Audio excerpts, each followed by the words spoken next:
नमस्कार विद्यार्थियों, कैसे स्कूल ऑनलाइन क्लास में आप सबका स्वागत है। आज हम सामाजिक पाठ 10 में मौर्य वंश का लास्ट टॉपिक बचा हुआ है, उसकी चर्चा करेंगे। लगभग आज मौर्य वंश समाप्त हो जाएगा, दूसरे वंश की चर्चा हम इसमें कर लेंगे। अब करते हैं मौर्य वंश में हमने सब पढ़ लिया था, जो भी राजा हुए, फिर मौर्य प्रशासन की हमने चर्चा कर ली थी। अब मौर्य समाज यानी मौर्य काल में वहां की सामाजिक संरचना कैसी थी, तो वो मौर्य समाज, मौर्यकालीन समाज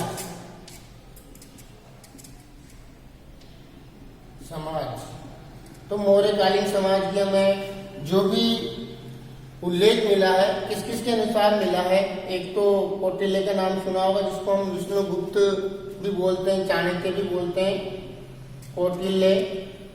और एक हमने इसी में पढ़ा था, एक तो हमें कौटिल्य के अनुसार, एक हमें मिला मौर्यकालीन समाज के बारे में, एक मिला हमें मेगास्तर नीच,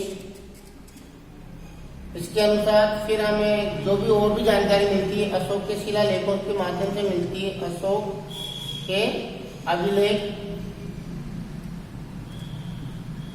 देखो, हमें मौर्य काल की जो भी सामाजिक संरचना की जानकारी मिली, इन तीन के आधार पे मिलती है। तो सबसे पहले हम चर्चा करते हैं कौटिल्य। कौटिल्य के द्वारा एक पुस्तक लिखी गई थी, मोस्ट इम्पोर्टेंट है, एग्जाम में इससे के बारे में प्रश्न पूछा जा सकता है। तो अर्थशास्त्र के अनुसार, अर्थशास्त्र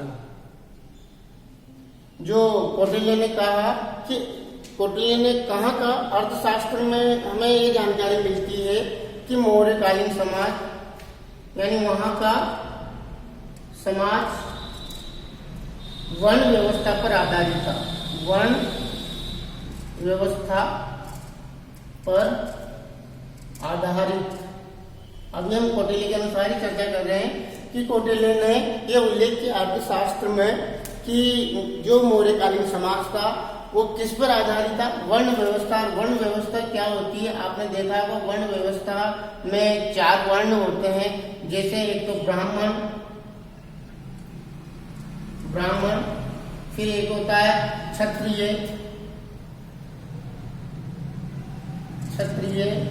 फिर एक होता है जिसको हम कहते हैं वैश्य, और जो लास्ट होता है वो होता है शूद्र। तो ऐसे 4 वर्ण थे। इन्हीं के आधार पे मौर्य काल का समाज था वह इसी वर्ण व्यवस्था पे आधारित था। इसके अलावा भी इन्होंने मौर्य समाज में कुछ जातियों का उल्लेख किया है कौटिल्य ने। इसमें किया अर्थशास्त्र में। तो जिन जातियों का उल्लेख किया है अर्थशास्त्र में, इसी में उल्लेख किया गया है जातियां, यानी कौटिल्य के अनुसार कौन कौन सी मौर्यकालीन समाज में जातियां पाई जाती थी, नाम है उनके। 1 नंबर पे हम देखें तो उसमें से सबसे पहले रथकार,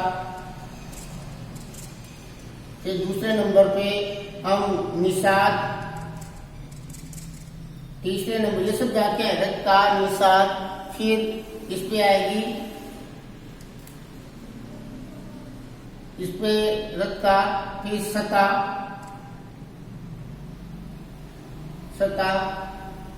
फिर 4 नंबर पे सुता, फिर 5 नंबर पे चांडाल, फिर 6 नंबर पे इन्होंने जो जातियों का उल्लेख किया है कि उस समय मौर्यकालीन समाज में एक तो रथकार होता था, एक निषाद होता था, एक सता होता था, एक सुता होता था, एक चांडाल होता था। फिर इसके अलावा उन्होंने पार्श्व नाम की एक जाति का भी उल्लेख किया है, पार्श्व। तो इस प्रकार से उन्होंने इन 6 जातियों का उल्लेख भी किया है। तो हमें मौर्यकालीन समाज की जानकारी कौटिल्य के अनुसार अर्थशास्त्र में मिलती है। अर्थशास्त्र में कहा गया कि वहाँ समाज 4 वर्ण व्यवस्था पर आधारित था। और वर्ण कितने होते थे, 4 होते थे, ब्राह्मण, क्षत्रिय, वैश्य, शूद्र, ये 4 वर्ण थे। इसके अलावा और भी जातियां पाई जाती थी। जिसमें रत्कार, निषाद, शता, सुता, चांडाल और पार्श्व आदि जातियों का उल्लेख हमें मिलता है।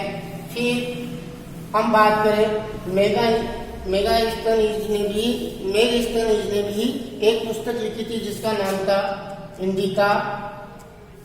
तो इस इंडिका के मतलब मेगास्थनीज ने मौर्य समाज का उल्लेख किसमें किया? इंडिका में किया। इंडिका के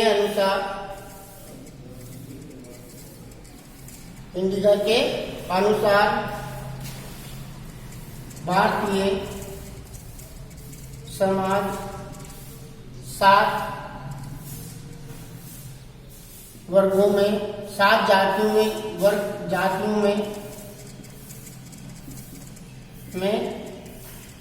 विभक्त था।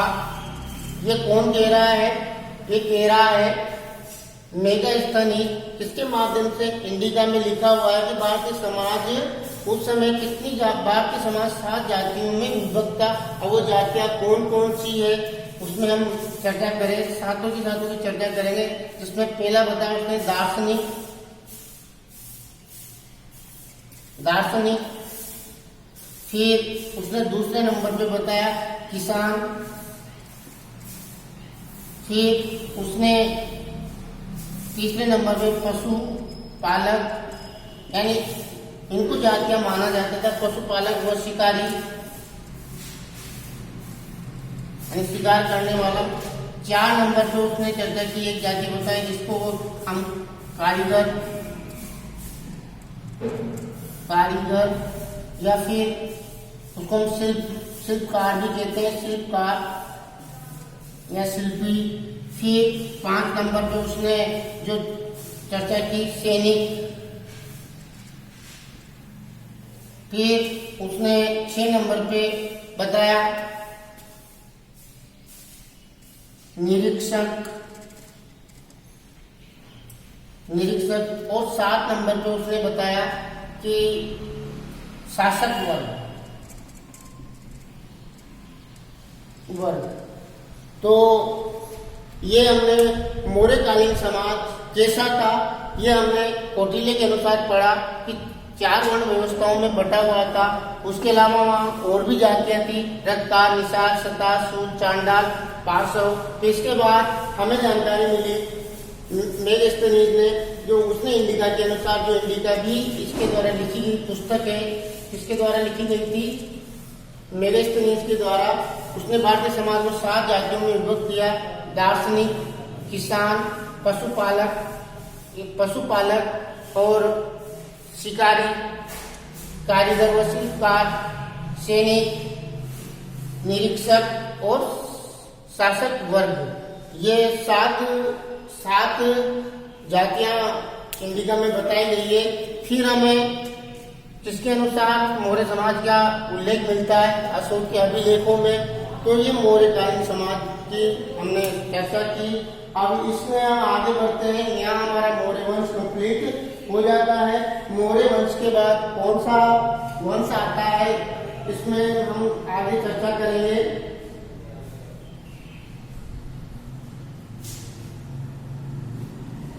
इसमें हम एक और जाति को ऐड कर सकते हैं,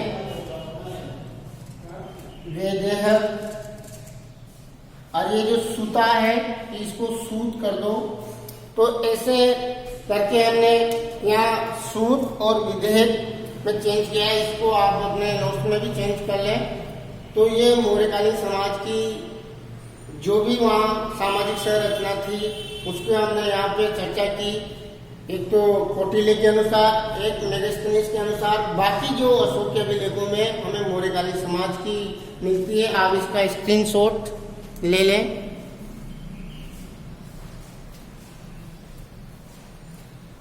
स्क्रीनशॉट ले लिया होगा। अब हम मौर्य वंश हमारा समाप्त होता है। काफी लंबा टॉपिक था लेकिन इम्पोर्टेंट भी है। इस पार्ट से यानी स्वर्णिम भारत प्रारंभ से कितने अंक के प्रश्न मैंने पहले बताया था, 5 अंक के प्रश्न पूछे जाएंगे।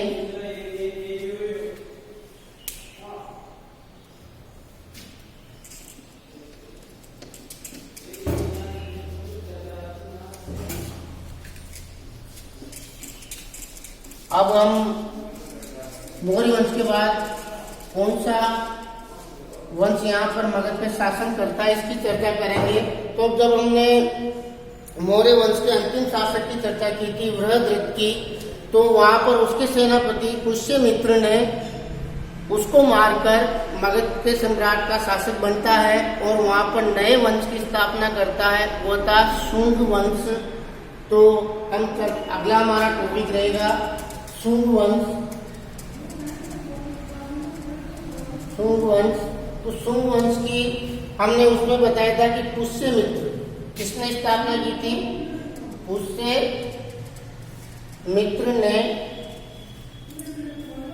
पुष्यमित्र ने मौर्य वंश के अंतिम शासक कौन था? बृहदत्त।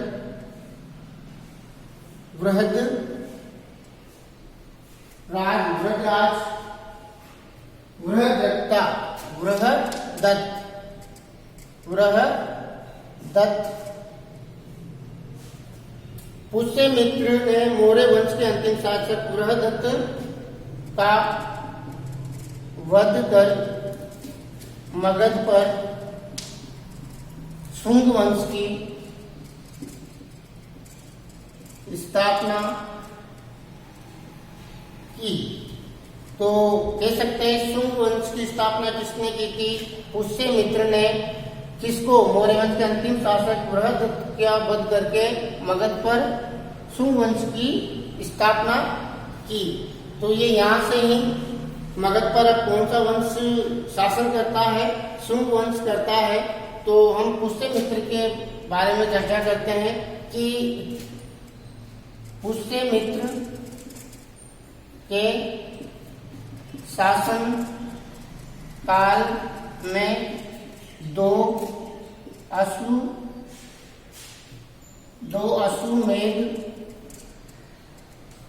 यज्ञ, यानी इसने अपने शासन काल में 2 अश्वमेध यज्ञ करवाए थे।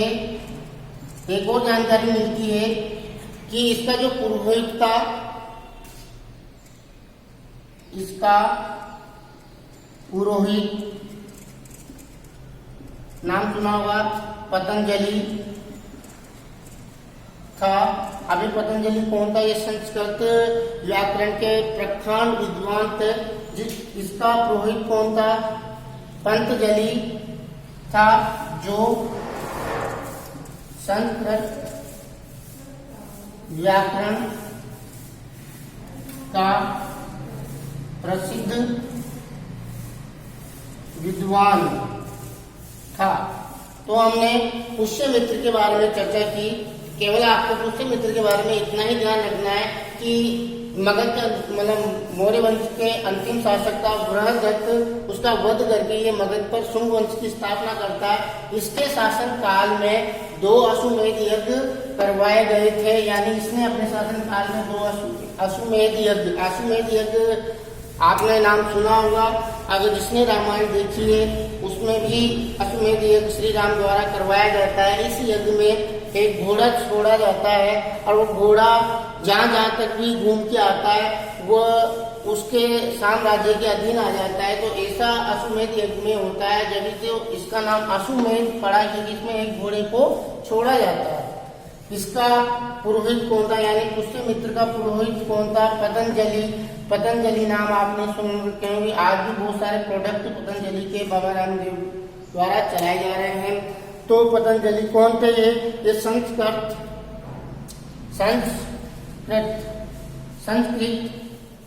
व्याकरण के प्रसिद्ध विद्वान थे। तो ये हमने पुष्यमित्र के बारे में पढ़ा। फिर शुंग वंश का अंतिम शासक हम यहाँ पर चर्चा करेंगे। बीच में जो शासक आए केवल उनके नामों का उल्लेख है, तो हम केवल यहाँ पर परीक्षा को ध्यान में रखते हुए उन्हीं बिंदुओं की चर्चा करेंगे जो परीक्षा में पूछा जा सकता है। तो इसमें हम जोड़ सकते हैं कि इसका स्क्रीनशॉट ले लो।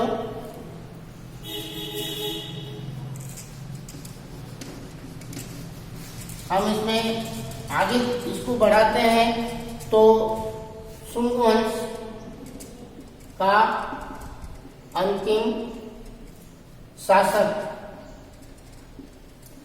देवभूति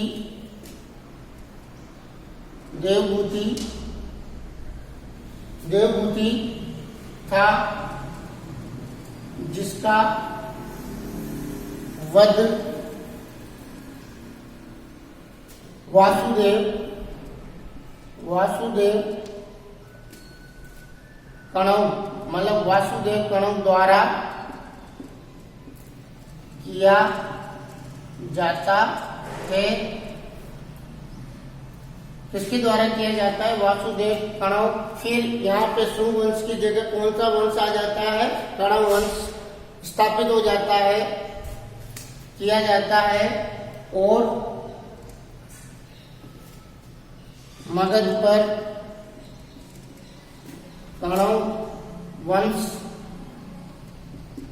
की स्थापना हो जाती है। तो यहाँ हमने शुंग वंश की शुरुआत में स्थापना किसने की? पुष्यमित्र ने की। फिर शुंग वंश का अंतिम शासक कौन था? देवभूति था, जिसका वध किसने किया? वासुदेव कणव द्वारा किया जाता है। और फिर मगध पर कौन से वंश की स्थापना हो रही है? कणव वंश की स्थापना हो रही है। आपके जो बुक में जो कक्षा 10 सामाजिक है उसमें कणव वंश का कोई जिक्र नहीं है, इसलिए हम इसको नहीं पढ़ेंगे। लेकिन आपको याद होना चाहिए कि शुंग वंश के बाद मगध पर कौन स्थापित होता है? कौन सा वंश स्थापित होता है? कणव वंश। और उसकी स्थापना किसने की थी? वासुदेव ने की थी। तो ये हमने शुंग वंश की स्थापना कर ली, इसमें इतना साथ ही है। अब आगे हम अगले राजवंश की बात करते हैं जो आपकी किताब में है, वो है सातवाहन वंश। इसका स्क्रीनशॉट ले लिया।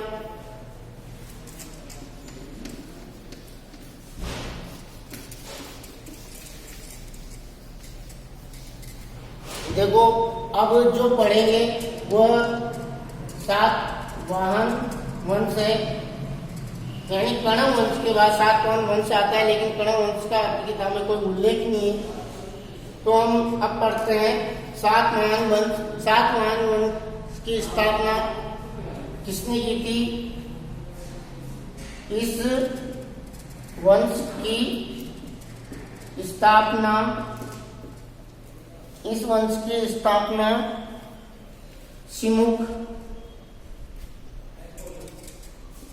शिमुख के द्वारा आंध्र, यानी आंध्र का मतलब गोदावरी व कृष्णा नदी के तट यानी जो आंध्र था, आज जिसको हम आंध्र प्रदेश कहते हैं, यानी तमिलनाडु वाला आंध्र प्रदेश वाला क्षेत्र, कृष्णा और गोदावरी नदी के तट पर स्थित आंध्र पर करता है। समझ में है आपके बात कि जो सातवाहन वंश की स्थापना कौन करता है? आपको ध्यान रखना है, शिमुख। कौन करता है? शिमुख करता है। कहाँ पर करता है? आंध्र में करता है। आंध्र का तात्पर्य पहले गोदावरी और कृष्णा नदी के तट पर ये स्थान था, आज वर्तमान में आंध्र प्रदेश इसको कहते हैं। वहां पर सातवाहन वंश की स्थापना शिमुख द्वारा की जाती है। अब शिमुख के बाद ये तो था शिमुख ने स्थापना कर दी सातवाहन वंश की। इस शिमुख के बाद कौन सा शासक आता है? उसका नाम है सातकर्णी प्रथम। सातकर्णी प्रथम आता है। तो सातकर्णी प्रथम का इसने भी सातवाहन वंश की बागडोर अपने हाथों में ली, यानी ये शिमुख के बाद सातकर्णी प्रथम शासक बनता है सातवाहन वंश का। तो इसने अपनी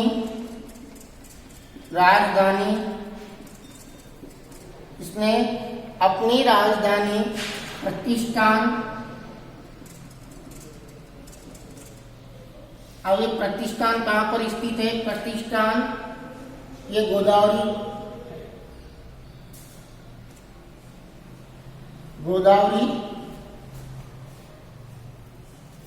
नदी तट पर है। गोदावरी नदी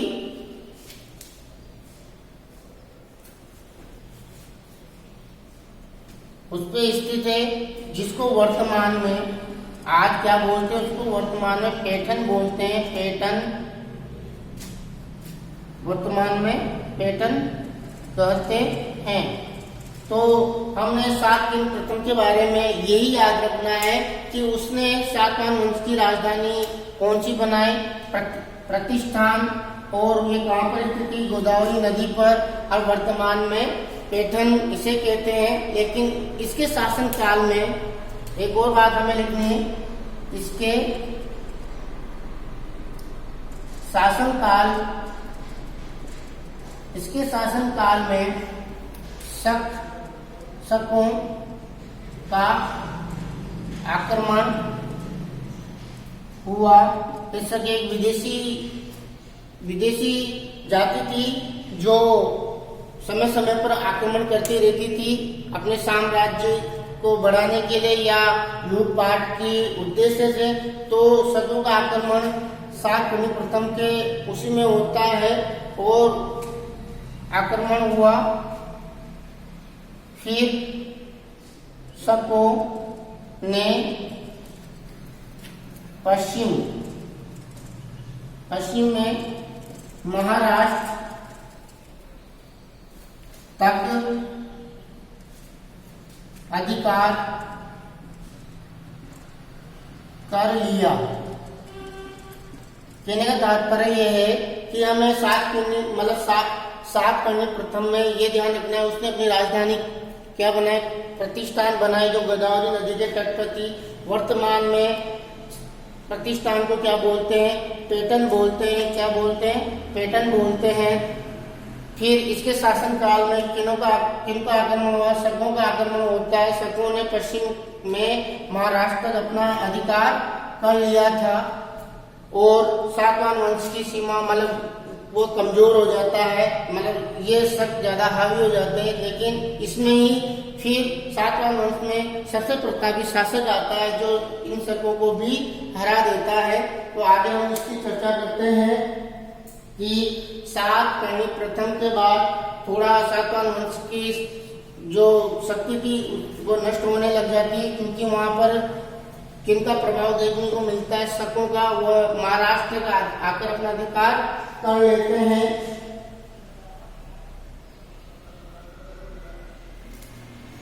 इसको आप पैठन कर ले। पैठन कहते हैं। अब आगे हम चर्चा करते हैं कि शातवाहन वंश की जो शक्ति थी वो धीरे धीरे नष्ट होने लगती है। लेकिन फिर इसी वंश में सबसे प्रतापी शासक आता है जिसने वापस शातवाहन वंश की शक्ति को बढ़ाया और अपने साम्राज्य का विस्तार किया। अर्थात उसने इन शकों को पराजित करके वहां से भगा दिया। तो उसका नाम है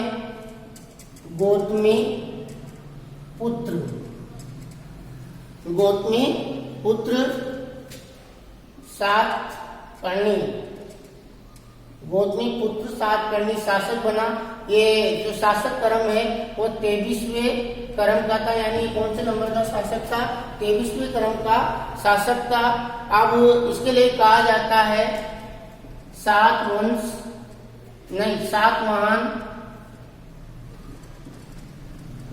वंश का सबसे प्रतापी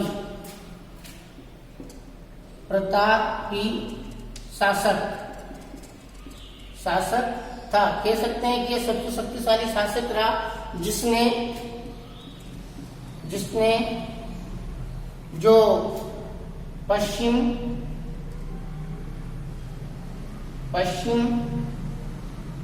के शकों, और जो पश्चिम के शक थे उनको क्षत्रप बोलते थे। क्या बोलते थे? क्षत्रप। जो पश्चिम में शकों ने अपना अधिकार कर लिया था तो वहां शक न कहकर उनको क्या कहते थे? क्षत्रप। तो जिसने पश्चिम में शकों को पराजित कर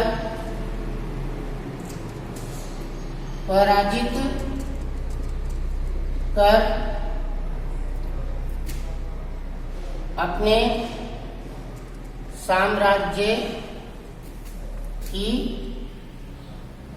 रक्षा की। तो इसीलिए कहा जाता है कि यह सबसे प्रतापी और शक्तिशाली शासक था। सातवाहन वंश का सबसे प्रतापी शासक था, जिसने पश्चिम में शकों, अब शकों को पश्चिम में क्या कहते हैं, क्षत्रप कहते हैं, को पराजित कर अपने साम्राज्य की रक्षा की। तो ये इसके लिए गौतमी पुत्र सातकर्णी, अभी गौतमी पुत्र यूं भी कहा जाता है कि सातवाहन वंश के शासक, क्या लिखता हूं, सातवाहन वंश के शासक अपने नाम के आगे माता का नाम लगाते थे। तो इस गौतमी पुत्र कहने का मतलब है किसका पुत्र था ये, गौतमी पुत्र। तो यूं कहा जाता है इतिहास में वो कौन से शासक हैं जो अपने नाम के आगे अपनी माता का नाम लगाते हैं, वो है गौतमी पुत्र सातकर्णी, मतलब ये सातवाहन शासक। तो हमने सातकर्णी तक, मतलब गौतमी पुत्र सातकर्णी तक पढ़ लिया। अब इसके बाद एक और शासक आता है जिसका नाम है यक्षश्री। क्या नाम है उसका, यक्षश्री, जो कर्म से 27वां शासक था। इसने भी, इसका स्क्रीनशॉट ले लिया।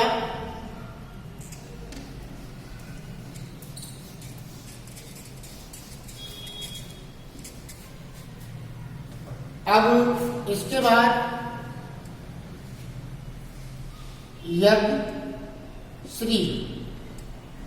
यक्षश्री, ये जो सातवाहन वंश का शासक बना, ये कर्म से 27वां शासक था। अब यक्षश्री के लिए यूं कहा जाता है इसने भी उज्जैनी के क्षत्रप कौन है, यानी जो पश्चिम में शक थे, यानी कहने का मतलब है शकों को क्षत्रप बोलते हैं। इसने भी उज्जैनी में, इन शकों ने अधिकार कर लिया था, तो इसने भी उज्जैनी के क्षत्रप अब यहाँ पोस्टर में लिख दूं, किसको कहते थे क्षत्रप, शक को पराजित कर अपनी वंश कीर्ति, यानी जो वंश की, इनकी जो शक्तिशाली वंश था उस कीर्ति को दोबारा स्थापित करता है। वंश कीर्ति को पुनः स्थापित करता है। इत करता है और इसके द्वारा अनेक मुद्राएं चलाई जाती हैं, यानी जो इसके द्वारा वहां मुद्राएं चलाई जाती है उनकी एक विशेष बात है कि इसके द्वारा चलाई गई मुद्राओं पर जल यान, यानी कह सकते हैं जहाज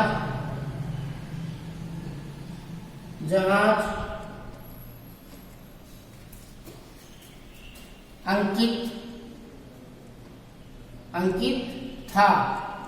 कहने का तात्पर्य है कि उज्जैनी पर जो क्षत्रप थे उनको पराजित किसने किया, यक्षश्री ने, और अपने वंश की जो खोई हुई जो शक्ति उनकी नष्ट हुई थी वो वापस स्थापित की। फिर इसके द्वारा चलाए गए मुद्राओं पर जलयान अंकित था, यानी जहाज अंकित था। तो इससे हम कह सकते हैं कि इसके समय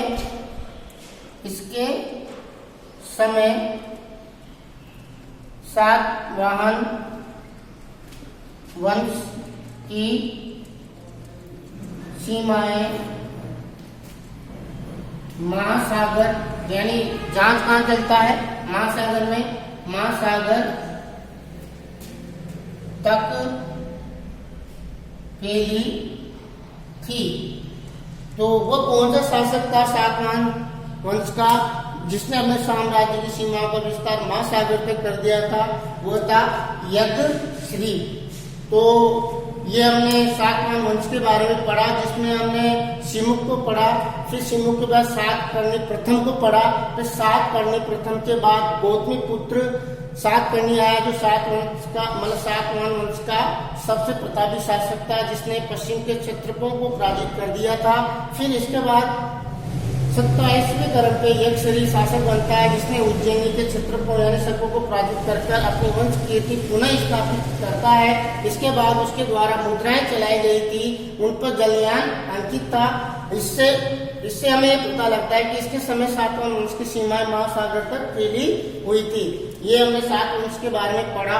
फिर भी सात वंश के शासकों की कुछ उपलब्धियां, कुछ विशेषताएं, उनको मैं यहाँ लिखता हूँ। इसका भी आप स्क्रीनशॉट ले लें। ले लिया होगा आपने स्क्रीनशॉट।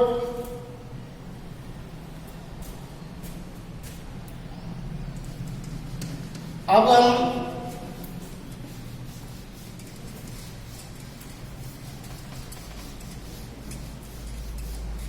लास्ट टॉपिक है सातवाहन वंश का, इसकी उपलब्धियां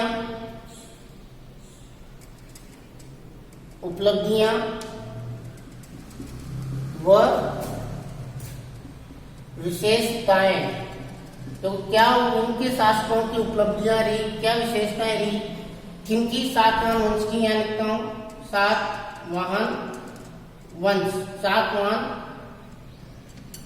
वंश की उपलब्धियां वो विशेषताएं। तो इनमें सबसे पहले हम बात करें कि इसके जितने भी शासक हुए सब हिंदू धर्म के अनुयायी थे, यानी सभी शासक हिंदू धर्म के अनुयायी, सभी शासक हिंदू धर्म के अनुयायी थे। एक ये शासक थे, यानी सातवाहन वंश के शासकों ने प्रथम बार ब्राह्मणों को भूमि दान करने की प्रथा प्रारंभ की। यानी कहने का तात्पर्य है कि ब्राह्मणों को भूमि दान करने की प्रथा कौन से शासकों ने चलाई? सातवाहन वंश के शासकों ने चलाई। फिर इसमें अगर हम और आगे बात करें तो इन्होंने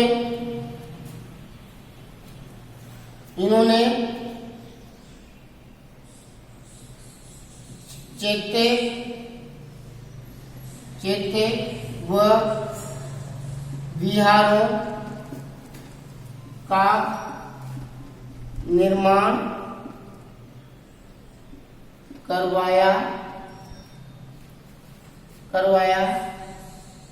जिनमें